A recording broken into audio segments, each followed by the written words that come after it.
Hi everyone, I'm Anagha from Access Language School, and in this session let us discuss about a new disease, that is dementia. Now, dementia consists of a group of symptoms which may affect your thinking ability, problem solving ability as well as memory loss.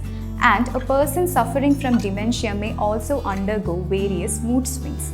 Now, what are the causes of dementia? Dementia is nothing but a serious damage to your brain as a result of a series of strokes or Alzheimer's disease. Although this is the major reason or major cause, there are many other reasons for the occurrence of this disease, but they are rare. For example, progressive supranuclear palsy, HIV infection, Niemann-Pick disease type C, and also a person suffering from Parkinson's disease has the ability to contract this particular disease. Now, what are the symptoms of this particular disease?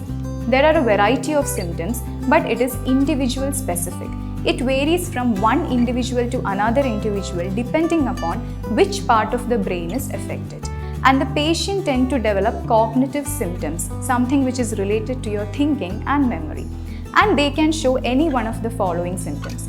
First of all, unable to recall the day-to-day events or day-to-day conversation.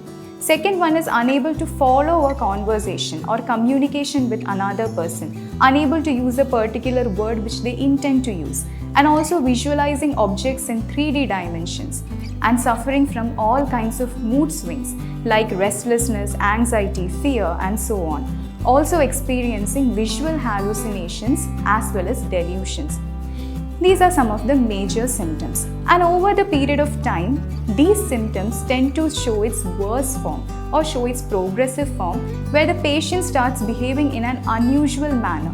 He or she may repeatedly say what they have already said or ask you to repeat the questions which you have already said.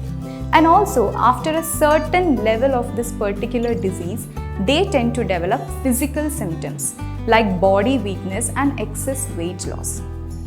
Now, what about the diagnosis and treatment of this particular disease?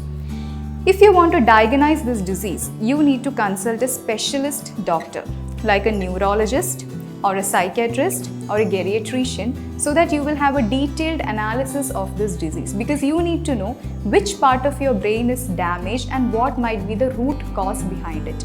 Now, what about the treatment? Various kinds of treatments are available for this disease, but the most advocated one is the non-drug treatment, in which you would be provided with all kinds of therapies, medications, consultations and counselings, medical aid plus the mental aid for the patient. And further researches are being going upon regarding any new kind of treatment method for this particular disease. So I hope that you were able to understand the overview about the disease which I provided, and of course you need to gather much more information regarding it so that you will be able to better understand if it is provided to you as a case study in your subtest. Thank you.